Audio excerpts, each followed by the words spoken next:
Hey guys, if you're enjoying the content that I'm making, please click that subscribe button. Also remember to click that bell button and make sure to tick that box to send all notifications so you don't miss out on any videos. With that in mind, let's get on with the video.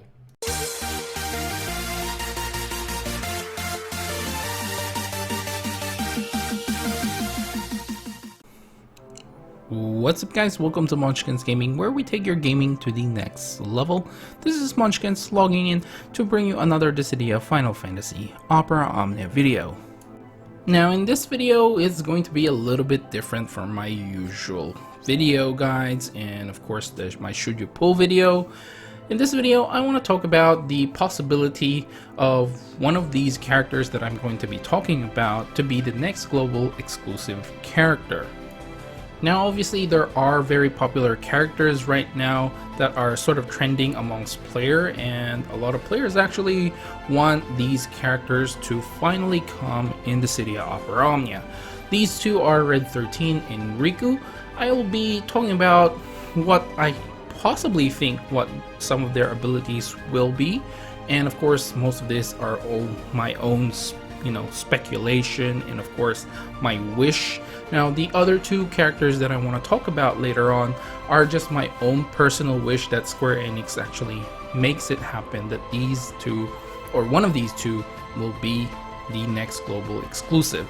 So let's start off with the popular one, Red 13. Now as for the weapon, I put here as headdress just like Kefka. And according to the fandom, this is basically what his weapons are, or a way for him to actually enhance his fighting abilities. He uses a lot of headdresses, so that's why I put it as headdress as for the weapon. I mean, it can be the other way around. This can be his armor, and of course it can be like claw base for his weapons. So whatever the case may be, each to their own. But the main thing is I want to talk about abilities. The first one I have here is called Sled Fang, which is one of his limit breaks. I put here is a 3-hit Brave plus HP attack. This will turn to Blood Fang when breaking an enemy or attacking an enemy that is broken. It will have a 120% max Brave overflow. So think of it just like Tifa. She'll get the plus variant if she breaks a target, and of course if she's attacking a broken target, she will have the plus variance of her skill 1. So Blood Fang basically is still going to be a 3-hit Brave plus HP attack. The only difference is it will now recover Brave base on the HP damage note, which is 50%, and he can actually recover 20% of his HP base on the HP damage dealt as well. And it will have a 150% max Brave overflow. And of course I didn't put it here, but it's kinda implied that the plus variants are all going to be increased in potency, so that's the same thing with Blood Fang. Now his skill 2 I put here is Howling Moon. Now Howling Moon, I put it gains basically the party will get a Brave gain based on his attacks, and he will have a Lunatic High buff for 8 turns. Now Lunatic High gives a speed up and attack up to the entire party, and also does not consume a turn count. Now the bonus to having Lunatic High buff active is his Brave attack will turn to Brave attack plus, and that will now be a 2-hit melee Brave attack. Now let's talk about his possible EX ability. I put here the Stardust Ray, which is a 10-hit random Brave plus HP attack. It will have a 25% splash damage to non-targets and will have a normal recast speed. At 1 out of 3 limit break, it will just have an increase to potency. At 2 out of 3, this turns HP attack to HP attack plus, and will now have a 120% max Brave overflow on the Stardust Ray. At 3 out of 3 limit break, I put here it will grant a Cosmic Energy buff for 6 turns. Cosmic Energy just grants himself initial Brave and a max Brave up, and will increase the splash damage to 50%. Now as for the EX Plus version, I put at 0 out of 3 limit break. Of course there will be an increase in brave potency, and the max brave overflow limit will now increase to 150% and will turn his HP attack plus to the plus plus version, and it will now do a 2-hit melee brave plus HP attack. At 1 out of 3 limit break for the EX Plus, he will start off the quest with the Lunatic High buff for 8 turns and moderately increase the attack and max brave. At 2 out of 3 limit break, it will increase the recast speed of Stardust Ray and grants the Cosmic Energy buff for 6 turns at the start of the quest. At 3 out of 3 limit break, this will again increase the potency of Stardust Ray and will now have a 200 max brave overflow limit, and a Beam of Light will do a 5-hit range brave plus HP attack before initiating the normal Stardust Ray attack. So my idea for Red 13 is basically sort of like a selfish-ish DPS. However, he does have some party buffs that he provides, especially with his Cosmic Energy. I tried to make it so his kit flows into what he had in Final Fantasy VII, and of course, if you guys have played that, you would recognize like Howling Moon, Sled Fang, and Blood Fang, and of course Stardust Ray as well. I wanted to leave off his strongest and some of his strongest limit break for later on, in case, you know, Square Enix decides, yeah, we'll add a LD weapon in the future for this character, and that's sort of where I fell for Red 13. Now the next character that I want to talk about is going to be Riku, which is, I think, one of the most popular characters or most anticipated characters that's to come in Dissidia Opera Omnia, and it would be totally cool if she becomes the next global exclusive character in Dissidia Opera Omnia. Now as for her weapons, I decided to just go with the claws or the fist, whatever you want to call it. As for her first ability, I decided to go with Miracle Drink, which increases the party's brave based on her max brave. This will grant the Mighty Hero buff to the entire party. Now Mighty Hero grants an attack up, speed up, and critical hit rate up buffs to the entire party, and her brave attack will basically have a plus variant as well. This will also have a plus variant increasing the potency of the brave gain and adds a max brave up to the Mighty Hero buff, and it will now initiate an HP attack. This is only available while the Chemist buff is active. As for her second ability, I went along the lines where, you know, she's a thief, so she has to have some sort of steal ability, so I decided to put Pilfer. Pilfer is a 3-hit melee brave plus HP attack. This will have a 120% max brave overflow and will steal 1 buff from the target. This also has a plus variant, which is going to be a 4-hit melee brave plus HP attack and will have a 150% max brave overflow and will steal 2 buffs from the target and will only be available while the Chemist buff is active. Now I want to talk about the possible EX ability that Riku will have, and I called it Mix and Nade. Basically, this is going to be a 4-hit range brave plus HP attack. It will have a 100% splash damage and will grant the Chemist buff to Riku. Now while Chemist buff is active, all attributes will turn into their plus variant. Now Chemist buff will give an initial brave up and a max brave up to the entire party, and will have a normal recast speed. Now at 1 out of 3 limit break, I decided to just increase the brave potency of Mix and Nade. At 2 out of 3, it increases the recast speed. At 3 out of 3, it will turn the HP attack to the plus variant while Chemist is active. As for the EX Plus version of the weapon, at 0 out of 3 limit break, this again will just increase the brave potency and will increase the max brave overflow to 120%. This at 1 out of 3 limit break, this will improve the Mighty Hero buff and adding the brave region to the Mighty Hero buff when using Miracle Drink Plus. At 2 out of 3 limit break, this will increase her max brave and attack and improves the Chemist buff. At 3 out of 3 limit break, this changes Mix and Aid to Mix and Bomb, while Chemist buff is active.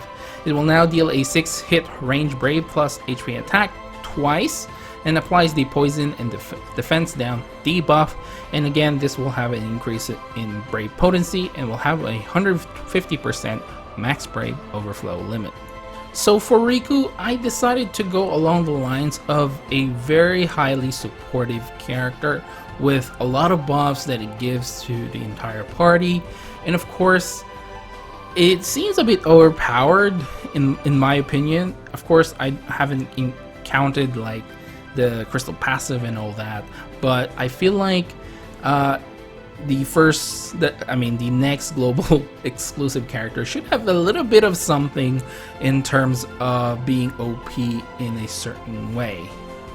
Now the next character is going to be Lunafreya. This is one of the characters that I am wishful thinking of to be the next global exclusive character in Dissidia Opera Omnia, and of course yeah, it's just wishful thinking on my part. In all honesty, the first two characters that I mentioned are probably have a higher chance of coming out.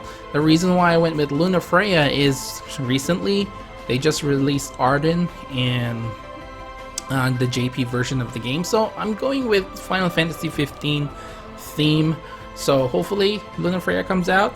Anyway, for the weapon, I decided to use, she will have the twin-sided trident, which what she has in the game, and the first ability is called Oracle's Light. Now, Oracle's Light will grant the Oracle Shield buff for 6 turns to the entire party. The Oracle Shield will reduce the chance of getting debuffed and will form a Brave Shield that will depend on Luna's initial Brave, and this will also give the entire party a HP regen alongside that. This will also give Brave gain based on her initial Brave, and will initiate an HP attack post granting the buffs, and will turn the HP attack to its plus variant and will increase the Brave based on initial Brave and will do the HP attack. For her second ability, I decided to put Prina and Umbra because I don't want Rinoa to be the only one that actually uses dogs to attack their target. So I decided to put Prina and Umbra here, and it's going to be 4-hit range Brave damage plus HP attack, and it will have a 150% max Brave overflow and will grant a generic attack up and max Brave up to the entire party. Now for her EX, I went somewhere along the lines of what Yuna has. So I put here Summon Hydreian or slash Tsunami. This is going to be her EX, and it's going to be an 8-hit AoE Water Brave attack plus an HP attack. The HP damage is going to be divided equally. It will have a 120% max Brave overflow and will grant the Hydreian's Blessing for 4 turns. Now the Hydreian's Blessing will increase the attack max Brave and will grant a Brave regen to the entire party. This will have a slightly slow recast speed. Now, including here, her Brave attack will turn into Hydro Shot, which is a 2-hit Water Brave attack.